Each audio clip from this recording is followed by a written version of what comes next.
All right, viewers. So at one end, you have Sanjay Raut in the editorial of Samna and the opposition warning the government that youth anger can spill over on the streets of India too. On the other hand, you have the BJP, you had Mr. Dubey there, Nishikant Dubey, stating that the opposition, the likes of Rahul Gandhi, is trying to foment similar situations in India like in Nepal through a toolkit supported by a foreign hand, especially using the trope of vote-chori and trying to instigate the youth.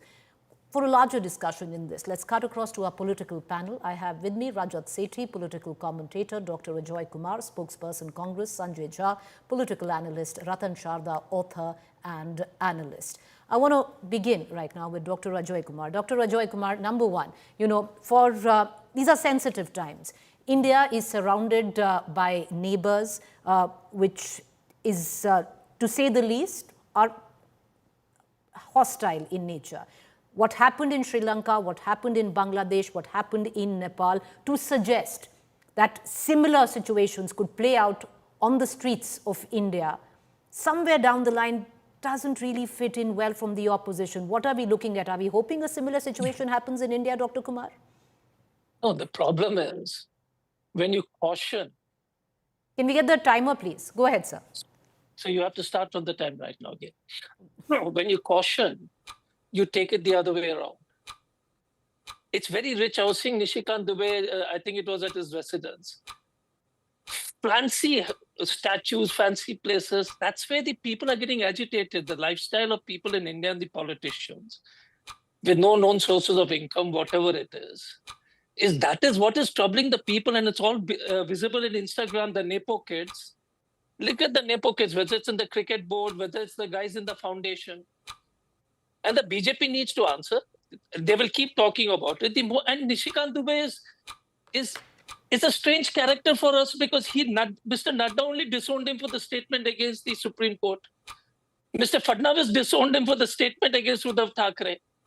The man who spews lies morning to evening, who keeps saying, don't take Rahul Gandhi seriously. What is the agitation in Nepal you have been reporting? It's on corruption. Why is the BJP MP so sensitive on that? On destruction of institutions, you look at the Election Commission under threat. You look at the amount of stories which are coming out, judiciary, whether it was our time, their time, but news are coming out on various information on judiciary.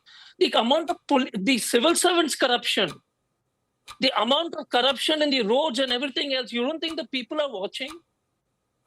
The ethanol scam, the highway scam, and the responsibility of the TV channels to continuously highlight. Punjab is a good example. Look at the people of Punjab suffering, or Uttarakhand, no relief for them. Those are issues which you all are reporting. I'm not saying you're not, but I'm saying some are not.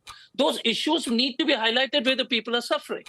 And that is my stay that if 80 crore people are living on ration, free ration, if the average salary of the Indians are less than 20,000 rupees, 80%, Preeti, it is a bad situation. I'll turn around, sir.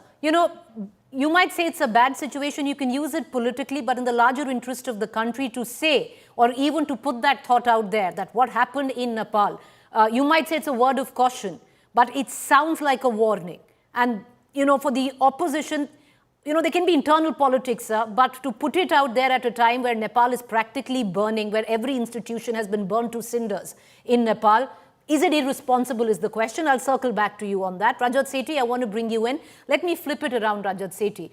You have the BJP, like in the form of Mr. Nishikant Dubey, who is actually suggesting by bringing up issues of vote-chori, by bringing up issues of attacking institutions like the Election Commission, you're trying to instigate youth and trying to instigate something that happened in Nepal, in Bangladesh, in India, with the help of a foreign hand. All of this, allegations against Rahul Gandhi and the Congress.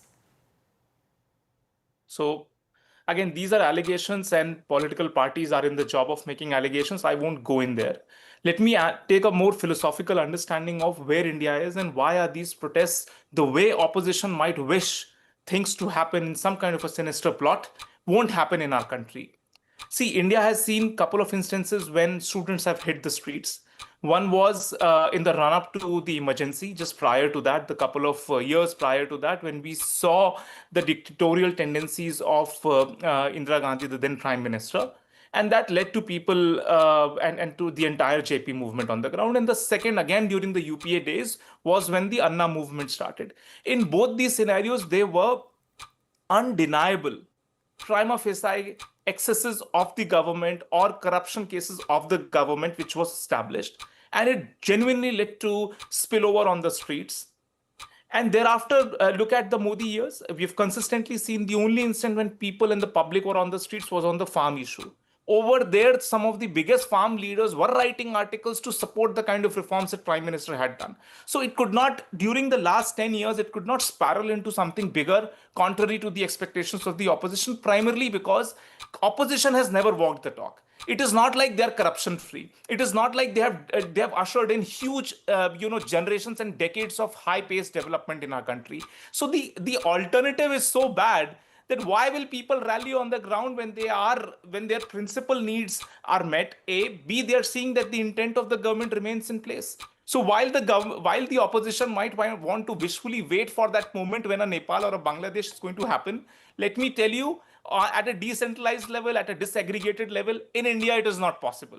Secondly, prima facie, there has not been a single case where either the theft of vote or a case of corruption has ever been established by the opposition. So there is no case only whatsoever for any kind of spillover of anger on the streets. Okay.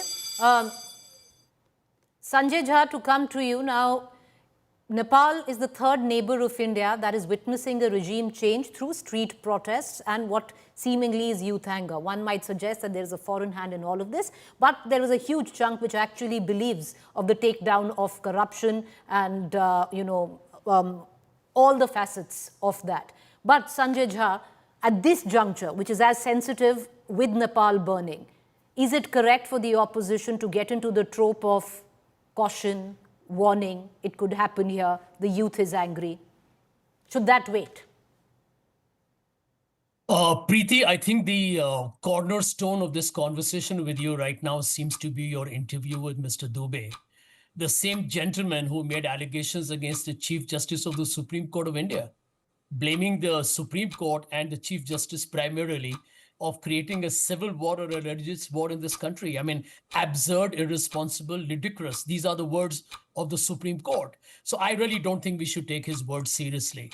His attacking Rahul Gandhi is also probably a message to or the entire vote bank of the BJP that Rahul Gandhi has got under the skin because he's leading a campaign in Bihar and the rest of the country for the poor, for the oppressed, for democracy and the constitution. Things that upset the BJP because they don't adhere to it. As far as Nepal is concerned, let's kind of understand what's going on there. It is not on account of a mere social media ban. And if you go back to what happened in Sri Lanka in 2022 and Bangladesh in 2024, these were spontaneous protests that took a life of its own because of state oppression. I mean, these are basically all countries, Nepal, Bangladesh, and Sri Lanka, are manifestations of an economic turmoil, largely on account of inequality, on account of what we call as crony capitalism, resulting in a very polarized environment, worsened by the death of civil liberties and a very authoritarian government that was at core corrupt. So if the opposition today says that there are certain symptomatic, shall we say, congruence between what happened there and the issues that we debate regularly on your channel that you are part of, I mean, I don't think that is in any way trying to insinuate that India should face that danger. And this is a tragedy under the BJP and Mr. Modi's government, that even when you caution with goodwill, it is called as anti-national. Okay. Bizarre. All right, fair point. So, the fact is, Sanjay, I'll come back to you because it's okay. Leave alone with what Nishikant Dubey said or what his claims are that Rahul Gandhi is hoping to foment the same kind of trouble here. That aside, but the sheer fact, the opposition since the last 24 hours is constantly harping on the fact that the same scenes can play out there, which prompts me to get in Ratan Sharda. Flip that, Ratan Sharda. What's so wrong with that? Because you have three. Nepal is the third neighbor of India to face very similar, pattern. It's the playbook clearly, which went out first in Sri Lanka, then Bangladesh, then Nepal. What's so wrong for a responsible opposition to say that we have lessons to learn? Let's not go down the path. This is exactly the job of the opposition. First of all, Preeti, let us understand the things how they happen. First of all, it is not youth who is angry in India. It is the frustrated opposition which is angry that since 2014, usurpers of the throne, as they call it, as they feel about the Gandhi family, are ruling despite all that protestations about all that angry frustration on the streets. Secondly, we forget that Nepal is the first case where a revolution done by communists has turned sour, it has become corrupt, it has become anti-democratic, and it has collapsed.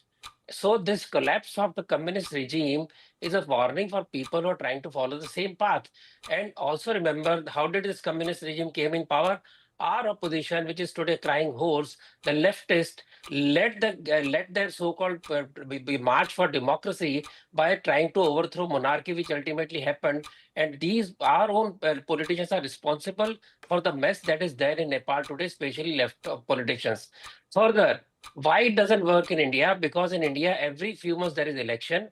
Somewhere the opposition wins, somewhere the same cribbers win, somewhere BJP wins, and people know that all this EVM, vote-chori hasn't worked because they've got the government that they voted for. So what are we talking about? And they were first, they were claiming, they were bitter that Modi ji is distributing grains which are lying rotten. And today they are saying that is a sign of poverty. Timer has gone off. I'm trying to figure out what has happened to it. But okay, you still have 30 seconds, sir. Make your point. Okay. So my say is that toolkit is same, but in India it won't work because of the huge diversity, and if they feel that is going to help them. Remember, half the India is under opposition party's rule, and this chaos can hit everybody. So if we are ready for that kind of civil war situation, I think these are veterans of the West because left, because that is what they claim, and they are today supporting a dynast, a person who has never done one good work in life as a political leader, except taking a walk here and there. Okay. Ratan Shahzad, I'll come back to you. You can complete your statement. But is it, is it right to say that the youth is not angry at all? It is only the frustration of political parties, because we don't know that. No, there are no absolutes. But you had a point, and I want to bring in Dr. Kumar into this conversation back. Dr. Ajoy Kumar, wouldn't you reckon that the institutions in the country are way too strong? The sheer fact that the opposition and you can continue to say what you do, we see the kind of protests that we do, that we are not a Nepal, we are not a Bangladesh, we're definitely not a Sri Lanka. So first we want to tell you clearly that a warning, if a doctor tells you that, listen, you're going to die if you smoke, it's not we want you to die. We don't want India to go through that at all. So first of all, get out of this nonsense of, the Nishikant Dubey or anyone of the BJP talking, holier than thou. They are in power, so they must disabuse themselves of this bullshit. Second issue is, Rajat is a good friend, Mr. Rakesh, Ratan Shahzad should also tell me, what is this Nishikant Dubey telling about Muslim CEC? What about the 3 ex-CEC saying that the election process is leaving so much to doubt? What is Nishikant Dubey in the BJP not suspending him for attacking the Supreme Court judges? Those are institutions, sir. What are you talking about, Rahul Gandhi? Your guys are attacking institutions. The third part is, Ratan Shahzad ji conveniently forgot that Sri Lanka had a right-wing government. Bangladesh had an economic powerhouse government. He's saying only communist. That is also okay, allowed to misread history or misinterpret history or reinterpret history. One was a Buddhist country, one was a Muslim country, one was a Hindu nation. So these kind of illogical correlations, sir, sorry to say you're a well-read person, doesn't make sense. We are saying paper leak, corruption. Is corruption a problem in India today, or Modi ji aage sab changa si? Look at the wealth of the increase in the wealth. Look at the people who have become 10 times their crony friends have become billionaires. The fastest growth ever in the history because of competence. Look at their MP who never worked and who remained a director in the company, the gentleman you're interviewing, and the assets he's declared without working. So the question again is whether it is them or us, the corruption, the paper leaks, the joblessness. I want them to tell me honestly, is there a job crisis in India? Yes or no? There is a job crisis. Their own family members, except maybe their family members may not be because they can go abroad and their pockets or not. But otherwise, there are issues.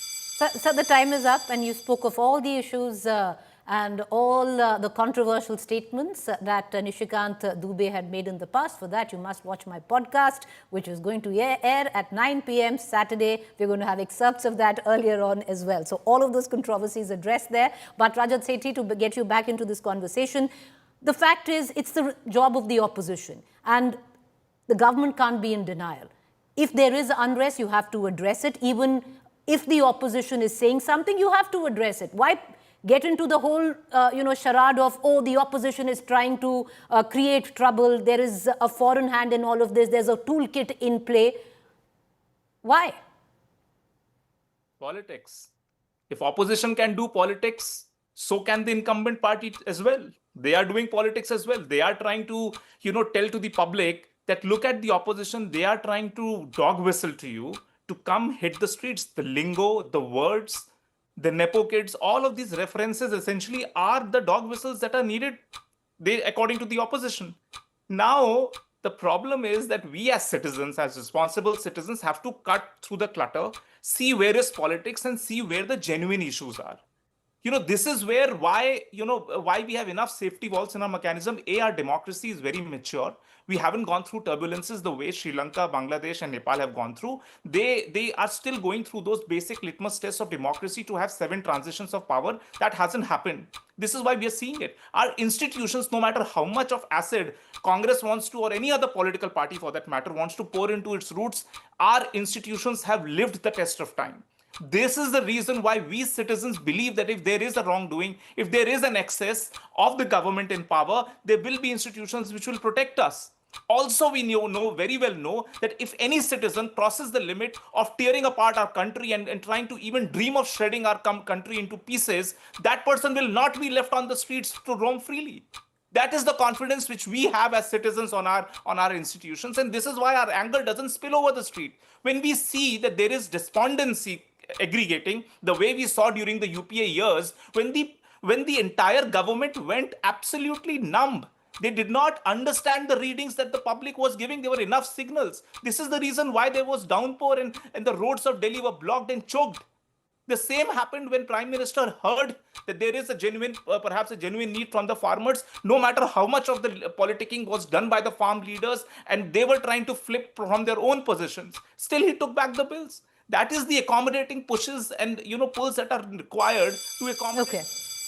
Sanjay Jha, our institutions are way too strong for what's happened in our neighborhood.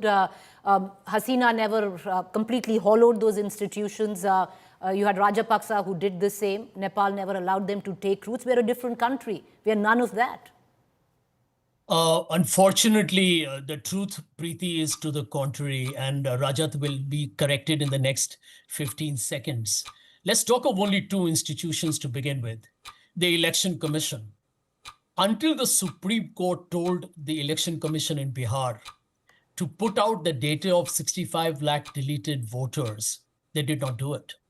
Until the Supreme Court told the Election Commission to use Aadhaar, they did not do it.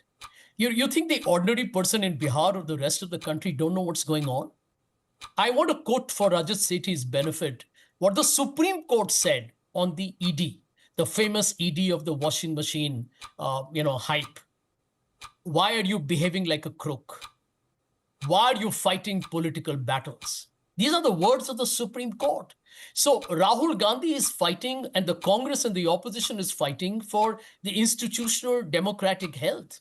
And that, you think, are not being observed by the people of India? They are watching. They are aware of what's going on. You think they are not aware, Preeti, of the fact that today 46% of the MPs in parliament elected in the Lok Sabha have a criminal record? You think they're not aware of what happened in the electoral bond scheme? You think they're not aware of how 1 or 2 businessmen are getting all the assets of this country? You think 1% of Indians own 60% of our wealth is not being felt by the common man on the street? They are. And I think they exercise that vote when elections come. But I think at the end of the day, the biggest tragedy of India is that under the Narendra Modi government and this BJP, RSS and the right-wing ecosystem, we have been told that if you give constructive criticism or take to the streets to protest, you're an anti-national. You're an anti-national. They're telling 42% of the people of India who voted for the India Alliance, you're anti-national. And you think that's not bothering the people of India? So your time's up. Ratan Sharda, to get your quick word in, strengthening of institutions, that's where the strength of a democracy lies. What is so wrong in what the opposition is saying, sir? Instead of calling them a toolkit opposition, foreign hand, everything is right, nothing is wrong, only the frustration of the opposition. Aren't we feeding into the same narrative which is playing out in our neighborhood? First of all, I'm not here to hook my argument onto somebody called Nishikant Dubey. I'm arguing on my own sake. Secondly, you forget Naveen Chawla? And Sanjay himself has given the answer that when something goes wrong with the election commission, Supreme Court is there. But when Supreme Court asks Rahul Gandhi to apologize, we have a serious problem with that. And license Raj and crony capitalism is the gift of Congress. We forget that. And remember, when they talk of there are different states, I never in my all social media I have said Bangladesh is not a youth revolution, it was purely Islamic revolution. It was based on religious bigotry, and that is what has got Bangladesh where it is. In case of Sri Lanka, it was not a religious revolution. It was again a civilian rebellion by the youth, just like Nepal. Difference is that Nepal, there was leftist party in the command, and they could not control the corruption. And see where in Bangladesh, in Bengal also, where communists ruled for 30 years, they are nowhere to found. They are not to be found anywhere. So we have corrective methodology that we have. And Rajiv Gandhi, when I have no problem with the Bharat Yatra of Rahul Gandhi. My problem started when Rahul Gandhi stood with Kanhaiya Lal in Bharat Tere Tukde Honge. When Congress stands with Sharjil Imam, who said chicken net kaat do or Northeast ko Bharat se alag kar do. These are the people, these are anti-national, not the opposition parties. But when you stand with such people, there is serious issue with it. And when you challenge, you create chaos in the name of Agniveer, there is a serious problem. Nobody calls you anti-democrat, anti-nation. It is the way you support these Naxals, these Maoists, these anarchists that raises serious point. What are the need for CA to be called something which was totally supported by Supreme Court, and all these SR is also supported by Supreme Court. Don't forget that. SR has got full marks from Supreme Court. You say roles are in a bad shape. At the same time, you oppose SIR. So you do not know what you want. You simply want Modi out in one way or the other. That is the bottom line. I'm very sure people don't go for it. Okay. The time is up. I'm going to give all of you just 10 seconds. But Ratan Sharda ji, you do know the video that you speak of Bharat Tere Tukde Honge was doctored. And that was something which was very well established. Sir, you can, I'll come to you first. 10 seconds, sir. Ratan Sharda ji, make your quick point. Yeah. Yeah, so Kanhaiya Lal case is still going. I don't know whether doctor or Kanhaiya not. Sharma, Kanhaiya Kumar. Who are you talking about? Okay, Kanhaiya Kumar. Right. But you also remember the Sharjil Imam case, chicken neck, that is also no, sure, I'm not talking about Sharjil Imam. I'm just talking about that one particular video. All of them have not been given bail by the Supreme Court, and people in the opposition are trying the murder of democracy. So, I may have made one mistake in my observation, but are other observations wrong? No, sir. I'm just okay. No. It's not an argument. I'm just telling you of that one particular video. All right, last 10 seconds. Let's get a word in each. Rajat Sethi, go first. Then we'll go to Sanjay Jha and Dr. Ajoy Kumar. Go ahead. Sir, you're on mute. Mute. So sorry. See, you don't require video proofs when it comes to JNU. These used to be printed on the walls. Manipur ki ho ke rahegi azadi, Assam bhi lega azadi. These are printed on the walls. So again, leave JNU aside. It's beyond redemption. But coming to the moot point, again, our institutions are strong. There have been repeated attacks over the past few years. There have been thematic attacks which have fallen flat, primarily because opposition has not produced any kind of conclusive in-the-face evidence so far. We've been making statements, but with no proof. All right. But for a lot of scholars who studied in JNU, some of them in governance right now and ministers, I take offense to that JNU is beyond redemption. You're entitled to your point of view. Sanjay Jha, quickly, sir, 10 seconds. Preeti, as a seasoned journalist, I'm hoping you'll agree with me that for the Prime Minister to go to Manipur after 2 years and more, I think is, frankly speaking, the most disappointing performance by any Prime Minister since history. We all know what happened there. And my second point, quickly, sir. India's demographic dividend story has been destroyed. Unemployment has actually taken away the dreams of our youth. And if the government still wants to live in a fool's paradise... Allow me to go to Dr. Kumar and then I need to close the show. Go ahead, sir. Dr. Ajoy Kumar. So only today, the BJP government in Maharashtra waived off 100 crores of fine against Mega Engineering, who gave them 500 crores. And they talk about political integrity on electoral bonds. They formed government with Mehbooba Mufti, called a separatist, formed a government. Are Changasi nationalist, yaar? What kind of nationalist All right, are allow you? me to close the show on that note. Thank you, all four of you, for joining us. I really appreciate your time.